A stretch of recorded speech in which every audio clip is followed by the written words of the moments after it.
You know, you're getting somewhat a trained person's time, and a lot of it. They're crawling under, they're crawling over, they're crawling inside out, and they're contortion. You got to be a contortionist here.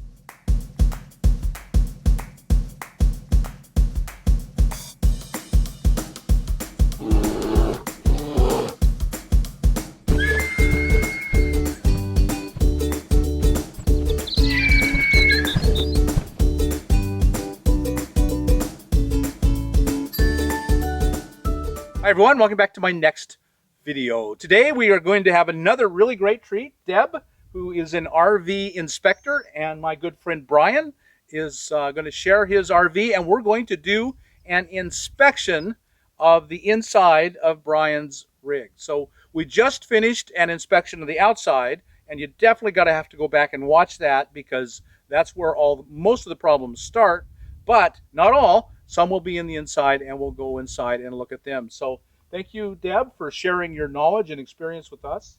You're welcome. And Brian, for sharing your home. Absolutely. Come on in. Yep, let's go take a look.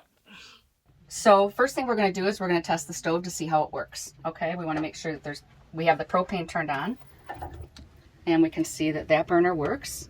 Oh, very and nice. You can test out all the burners the same way, and you can see that they're all uniform and they all have a nice blue flame. Okay. Would you do the same thing for the oven as well, I'm assuming? Yep, you could do the same thing with the oven, and you can always ask the owner to do this for you. I do that a lot. If I'm not comfortable maybe testing something out, I could ask the owner to do it. You know, how do you light the stove? How do you light the oven?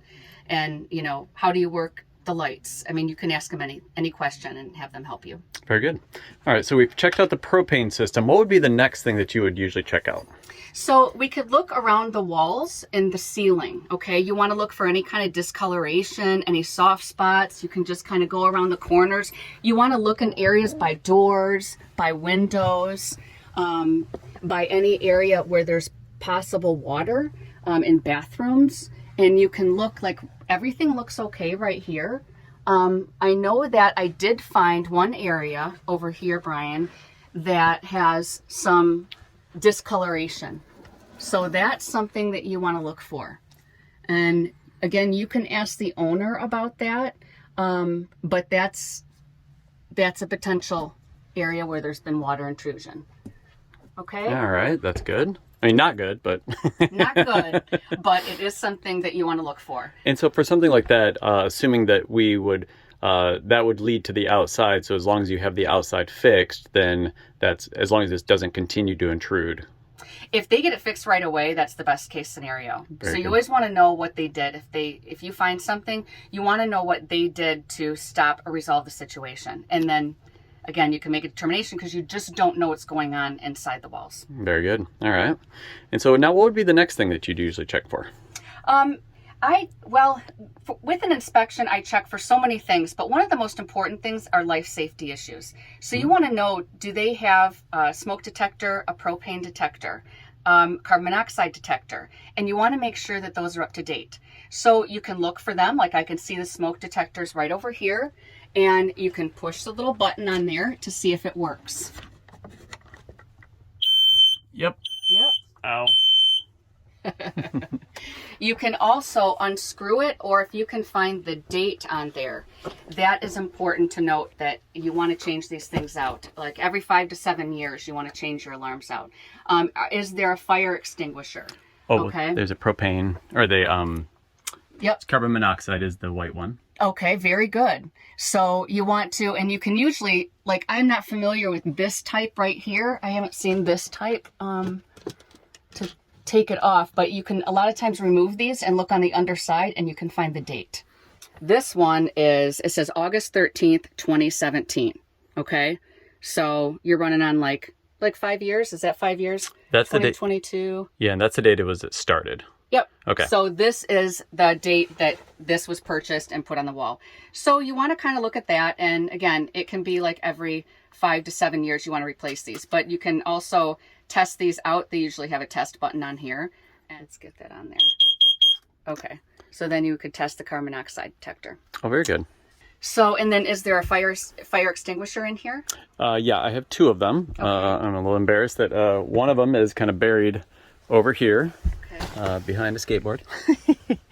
So it is right there. All right. I can still get to it past the skateboard, and I also have one above my door. Okay, you want to make sure that there is a fire extinguisher that is close to the door. Okay.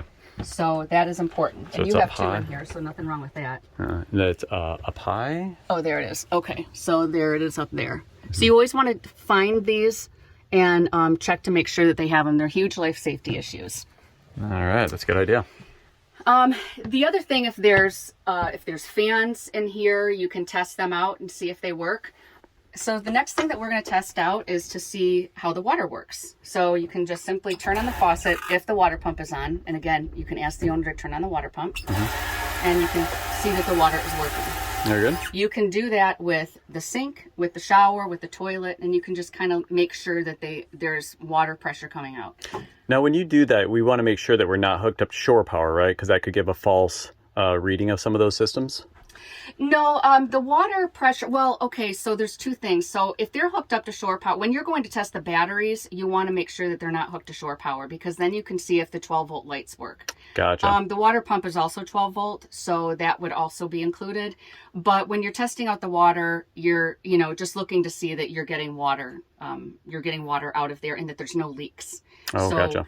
That's kind of what we're looking for. Now, if we were testing the batteries, we would want to make sure we're not hooked on shore power. Okay. Very good. Along with looking at water, you can look under sinks and make sure that nothing is leaking under there. Oh, yeah. See if there are any soft spots or water spots. You can see if there's any discoloration, if there's any soft spots, if there's any leaking coming from underneath. And so that's a good way to test, when you test the water out, to look for those things. Okay. And since I live in this full time, it's hard for us to get underneath and through all the cabinets. But with someone selling their RV, they're going to have all those cabinets empty, so it'll be easier for you to inspect. It will be.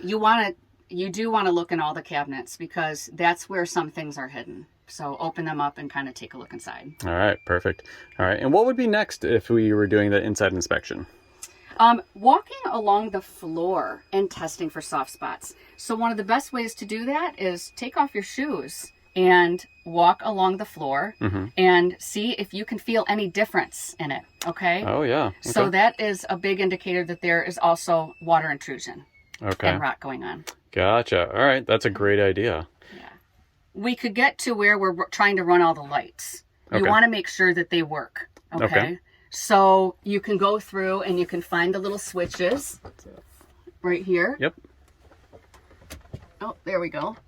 And it looks like there's what kind of light is that, Brian? It's a homemade LED that someone gave me at one point. So it's missing some little bulbs. So there's, yeah. It's a light. Yep, it lights. It's unique. It is.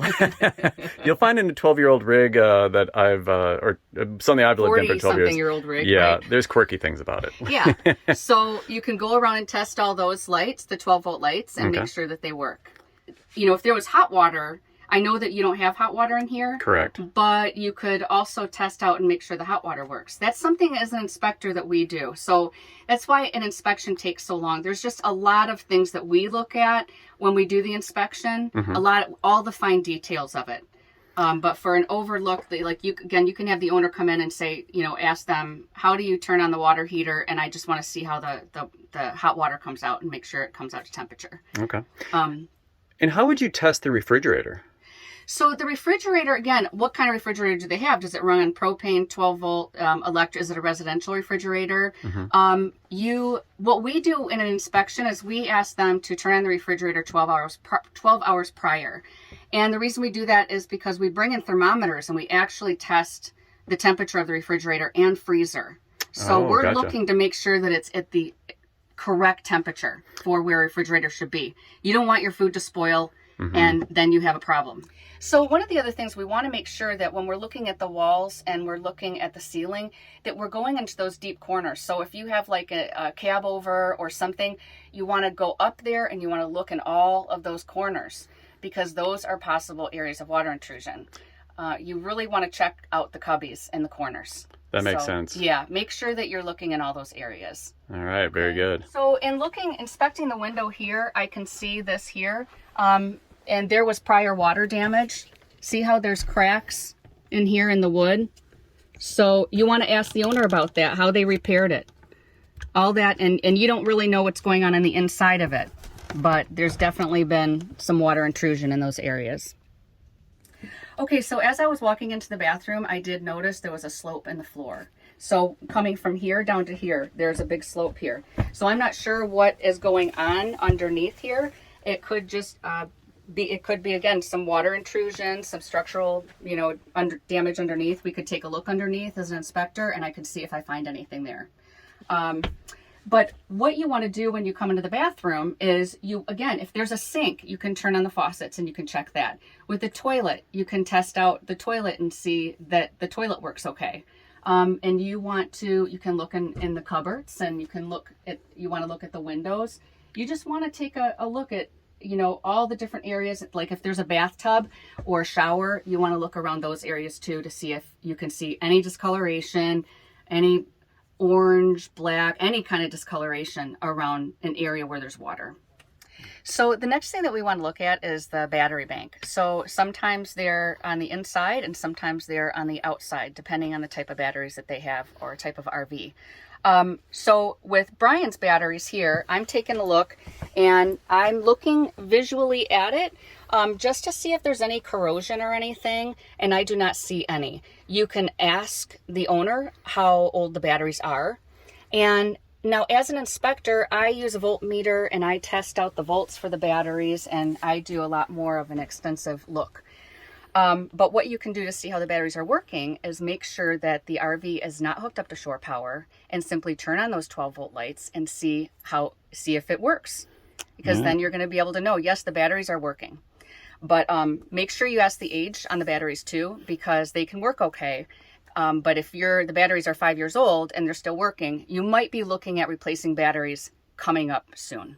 It could be a year, it could be 2 years, however long they last and how well they've been maintained. Okay. And then, so that's the 12-volt system. Do you usually check, I'm assuming you check for the 120-volt or shore power systems as well? So with the inspection, we hook it up to shore power. We check all the voltage on the inside. We make sure that the GFCI breakers are working. We test all those systems, and we turn on everything. We turn on the air conditioner. We turn on the lights and the fans, and we test it out. And we test out the generator. If there's an onboard generator, we're testing that out as well, and we're putting it under load to make sure that it can handle it. So. Okay, gotcha. So that's a very, very thorough inspection. Anything that you think we've missed? I think for an overall general inspection for the RV buyer, I think we've touched on a lot of major points. And again, if you are not comfortable with that and you want somebody to take a more thorough look and really dig into every nook and cranny, you can always contact an RV inspector and have us look at it. Yeah, I would say in retrospect, I wish I would have had that done just because I didn't know what I was doing when I first started. And so it would have been very helpful to have someone look at all those interior things and tell me about any red flags.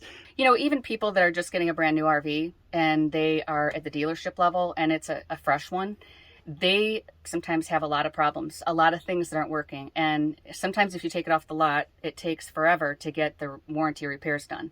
Oh, yeah. So we can take a look at the RV and we can have them get the RV worked on before they even take it off the lot. So, or we've saved people thousands of dollars in repairs by letting them know, and they've chosen not to buy the RV. So yeah, definitely a little insurance policy and a little, just making sure that you are buying something that is not going to be a money pit, which I think is great. Right, exactly. Okay, so one of the other things you want to test is the furnace and make sure that the propane is heating up or if it's propane furnace, and you want to make sure that it's heating up the RV. So you can turn it on, and you can for this one, you're going to just bring the dial up to get it going, and I can hear it now. And then what you can do is you can kind of wait to see if you can feel the hot air coming out of it, and then you can see that it is working correctly, okay? So one of the other things I wanted to make sure I brought up again was having the owner help you. So if there are slides on the RV that you want to potentially purchase, have them open up the slide and watch the slide go out, watch the slide go in, and make sure that it does do that. Now as an inspector, we're looking at a lot more than just that the slide comes in and out. we're looking at the seals and the sweeps and everything. We're looking underneath and the whole mechanism. So we're checking all that out. But don't be afraid to ask the owner to demonstrate these things for you. Okay, so now that you've finished the inspection, we've taken a look at everything, what are your next steps as an inspector to do once you get home or once you get done with this? So what I'm going to do when I get home is I'm going to work on the report. And what we do is we provide from anywhere from 50 to 100 photos, including videos, depending on the package that the potential buyer, requests. And it can take 4 to 6 hours to complete this report. And then I email that over to my client so that they can look at this nice thick report full of information, and then they can make their determination from there. So now we've been inside and we've seen the problems and where you should look. And thank you so much, Deb, for sharing your hard-won experience and knowledge with us. I really appreciate it. You're welcome. And Brian, thank you for sharing your beautiful modern home with us, which Very has modern. It's served you so well. It has. So for a 45-year-old vehicle, it's pretty stunning how well it's treated you. Absolutely, yeah. I've been surprised and been very, very happy with it. Now, again, it's expensive. It's not, you're getting somewhat a trained person's time, and a lot of it. They're crawling under, they're crawling over, they're crawling inside out, and they're contortion. You got to be a contortionist here. It is. It's labor intensive. So that's not cheap, but to my mind, it's the best money you can ever spend. If it keeps you from buying a lemon that costs you $20,000, oh man, that's cheap insurance. So, Deb, how can they get hold of you if they want to have you do an inspection? So I have a website, debsrvservices.net. I also have an email, debsrvservices@gmail.com. So go there and get hold of Deb and take advantage of her services, because you'll be really, really glad you did. Just in peace of mind, knowing you're getting a good rig or avoiding a bad one. Either one, they win. That's right. Either way, they win. And the more we share our knowledge and our experience together, the better off we all are. So if you will leave a comment below on your experiences with buying an RV, what did you not find that just turned around and bit you hard? Or what did you find and kept you from buying a vehicle or an RV that was really not a good one at all? So we'd really love to hear from each of you who have any experience. The more we learn from each other, the better off we all are. So please do that in the comments below. So I hope you got something out of this video. If you did, like us on YouTube, subscribe to the channel, hit that thumbs up button, and we'll talk to you later. Bye now. Bye, guys.